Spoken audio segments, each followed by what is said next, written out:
For this video, we are going to take a look at this Dungeons & Dragons packet of dungeon tiles called Halls of the Giant Kings from Wizards of the Coast. Ta-da! Hello gamers, Matthew here from Grey Army Gaming in lovely Fågelund, Sweden. Now I've been sitting on this for a few weeks now and I haven't opened it up yet, but I thought I would do a little bit of a review and a showcase of it to show you the contents of this. I got this packet from a friend and it looks really interesting, like different dungeon tiles and different kinds of like map components connected to Halls of the Giant Kings. I want to take a look at it and see if this could be something that we could be using in our Dungeons & Dragons or in our other tabletop games, even something like Star Wars miniatures. It might work for that. So let's go ahead and dive into this and give you a little preview of the contents.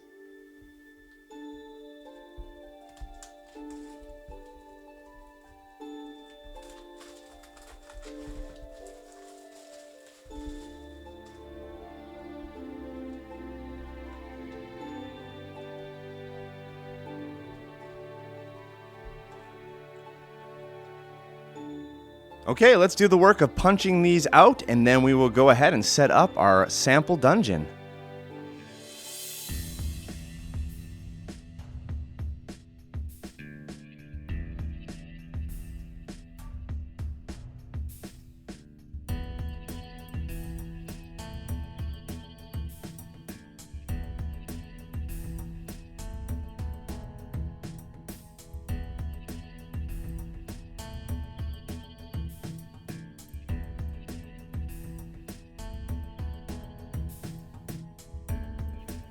Well, there you have it. That was easy enough to punch out. And as you could see while we were punching them out, these are actually double-sided. I forgot to mention that. Thank you, Wizards of the Coast, for printing stuff on both sides. We can use both sides of these.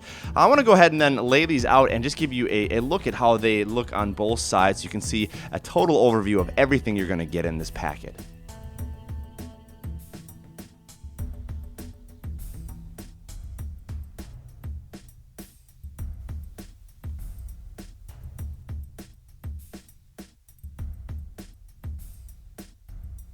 So now that I've flipped this over, you can see all the different possibilities they have with these double-sided cards.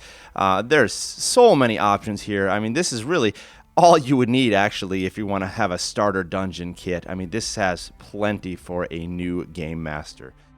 Okay, let's go ahead and take a closer look at these tiles. As you saw from the pictures already, there is a more generic stone side on most of these, and then there's a different kind of picture on the other side. This one is really nice. It's got some good detail here, some bone, some blood. Each of the individual squares has a slightly different design, so you don't have any really repetition here. It looks really good. On the opposite side here, the flip side now, we have our dirt side. Stairs coming down into something of a pit with rubble and a fence around it. A really nice contrast that you can use both sides. The second large pack in the square is the same sort of thing. We have a very generic side here, some small detail of bones and other things. You flip it around here, and this is something like a dungeon, a prison. You see the individual prison cells here, water, some sort of torture rack device here. So you have an option here if you want to have a normal floor or you want to have more of a prison dungeon floor. Into the smaller pieces now, same sort of thing once again. We flip these over, however, though, and we have more detailed scenes. Here we have a nice table set up if you're going to have something like a hero's feast or come into a banquet hall. And here we have sleeping quarters set up with beds and carpets. More options for generic stone with these square pieces. There's some nice rubble here in the center of this one. On the other flip side, we have some really good pieces that you can now spread out to make your battle scene look less generic. Throne, we've got a nice table, we've got our spiral stone staircase, and we've got our staircase here that is illuminated. What's nice about all this is that, once again, the squares, we have these little crosshairs here, these little pluses that show us the grid structure in case, for example, you want to jump up on your table and have a combat on top of the table. And these generic pieces also convert into interesting things here, like a stairway. If you have a long stairs into the dungeon, here we have bookshelves, something for a library. Here we have a big pile of rubble. Blackness. This is interesting also. If you have holes or pits or things like that that you need to get across, something like a bit of a bar of a prison there. Outside fence that goes along with the pit. More stairs. And another fence. So you see lots of good options here for how to make variations within your dungeon. Getting into the even smaller pieces now, we have doors that can be opened, more stairs, other rubble. This is interesting. It looks something like you would find perhaps in a cave.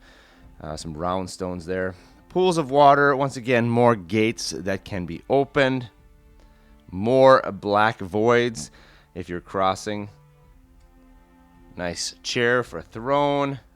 Something of a witch's cauldron brew. Fireplace. Corner piece for an outdoor fence. And a little bit more rubble there. And here are the last few small pieces. Once again, some generic things that turn into great things like a throne room. We have glyphs here in blue, but if you want to have a different color, we'll flip them over. We've got red if you're looking for something more like fire. I really like this piece here. We have this great little bear skin rug, but actually you could use it as a trap covering a pit.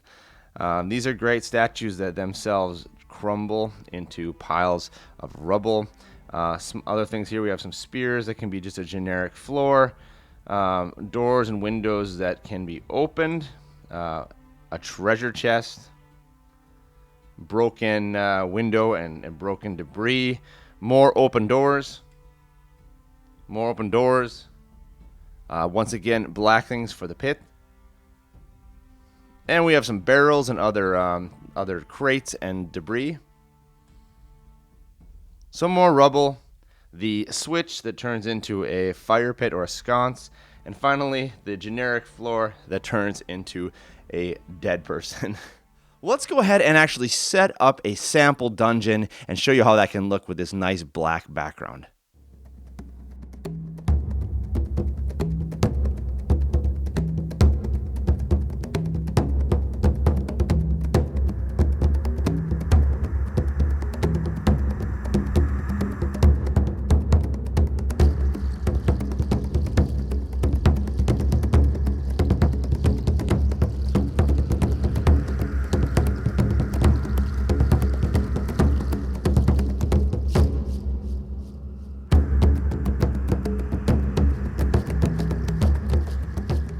Well, there you have it, folks. A quick look at the Dungeons & Dragons Halls of the Giant King's Dungeon Tiles set.